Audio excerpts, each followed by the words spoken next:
Don't judge the book by its cover. I met an old classmate we had not seen each other for about 30 years. When I saw him again, this time at a hotel lobby, he was looking simple. He wore simple clothes. I felt touched. He walked up to me and was glad to see me again.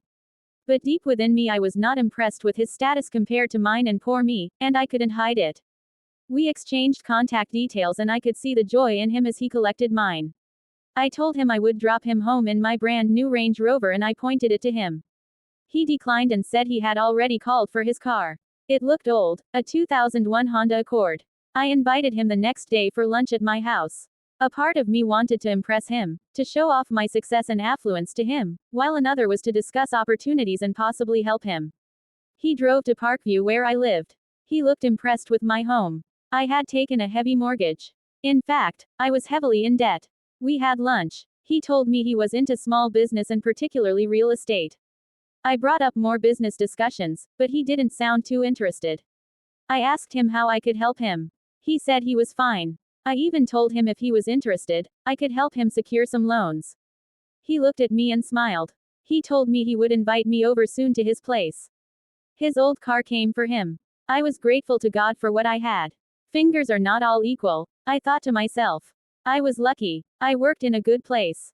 2 weeks later, my wife and I went to see him in a remote area. Initially, my wife was reluctant to go because she was not impressed with the man's status as to warrant our visiting him in his house. I was able to convince her that we were close friends in college. We saw the estate. We asked for directions to his home. Those leading us spoke his name with deference. It was a simple but lovely home. A 4-bedroom bungalow. I saw 4 cars parked in front. We entered his home. It was simply elegant with a touch of class inside. He welcomed us warmly. Lunch was well served. His wife called him Papa Onos. During lunch, he asked about my MD. He said they were friends. I saw a company gift on one of his tables nearby. That company owned about 38% shares where I worked. I inquired from him about it. He smiled. He told me he owned the company. He also owned the estate. I did not know when I called him sir. I was in awe of him too. I had learned a lesson in humility, a big one. Appearances are deceptive. He noticed my discomfort. Driving back home, I was very quiet. My wife was humbled and extremely calm.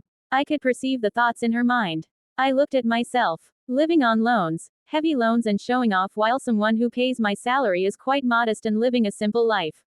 Indeed, deeper rivers flow in majestic silence. Adjust your perception towards others this year.